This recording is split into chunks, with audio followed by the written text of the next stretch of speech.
With all the latest this week in Northeast Conference football here on the FCS Kickoff Show, I'm Matt Chabatari. Week 3 of the Northeast Conference football season saw some exciting action this weekend as the conference was 4-2 on the week with Wagner on a bye week. Heading around the league after 3 weeks of non-conference play, Sacred Heart is at the top of the league at 3-0 after blowing out Marist at home 31-6 over the weekend. With over 300 yards on the ground, Coach Mark Knopfrey's team looked well on their way to challenge for conference supremacy in 2016. Later in the show, we highlight one of the running backs behind Coach Mark Knopfrey's dominant rushing attack. With a tough road matchup awaiting him this weekend against number 24 Stony Brook out on the island, Coach Knopfrey is going to have to rely on the veteran leadership of this team to respond like they did in their opening come-from-behind win on the road at Stetson. Heading over to the other undefeated team in the Northeast Conference, the Wagner Seahawks, the upset alert is in full effect as they take on Boston College in Boston.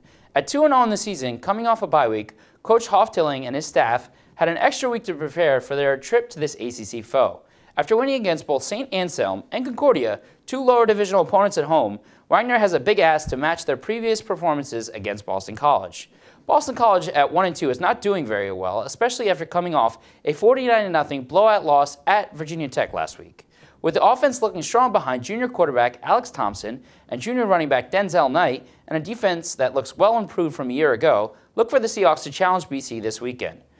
In sole possession of third place is Duquesne at 2-1 on the year. They have won 2 straight after their opening blowout loss to Youngstown State, who are now number 17 in the FCS. Duquesne came from behind at home to beat defending Pioneer League champion Dayton 34-20 at home this weekend. The win came on the backs of a big day from freshman running back A.J. Hines, who we are going to spotlight later in the show. They look to move to 3-1 on the season when they host Big South Conference's Kennesaw State this week at home. Tied in fourth are two teams at 1-2 heading in opposite directions. The first is Coach Chris Villarreal's St. Francis Red Flash team, who finally got in the win column over the weekend over Columbia, winning a defensive battle against Columbia 13-9 and on the backs of a big day offensively from junior running back Marcus Bagley. Having already played one of the hardest schedules in the FCS with 4 straight games on the road to open the season, including trips to number 8 Montana and number 35 Towson, the Red Flash look to use this win as a springboard into turning their season around.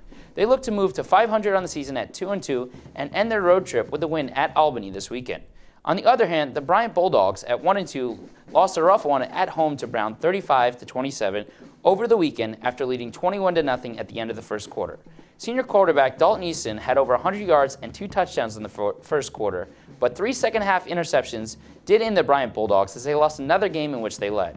They take on Central Connecticut at home this weekend for the first conference matchup in the Northeast Conference this season.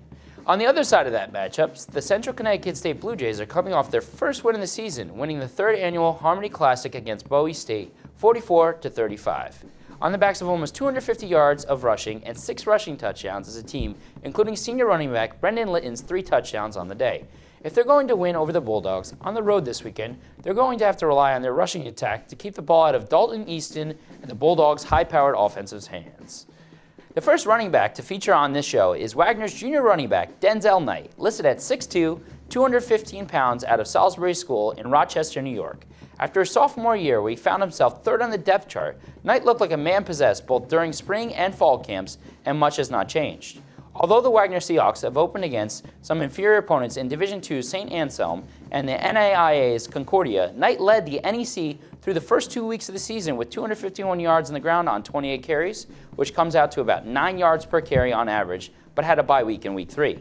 As competition continues to pick up for Knight, those numbers will definitely lighten a bit, but don't expect too much of a drop-off for the junior running back. He has a big test this week against an ACC defense on the road in Boston College. But if he can put up 80 to 90 yards, he could really be in the running to make the All-NEC team. The next man up is junior running back Marcus Bagley, listed at 5'11", 230 pounds out of Cleveland Heights High School in Ohio.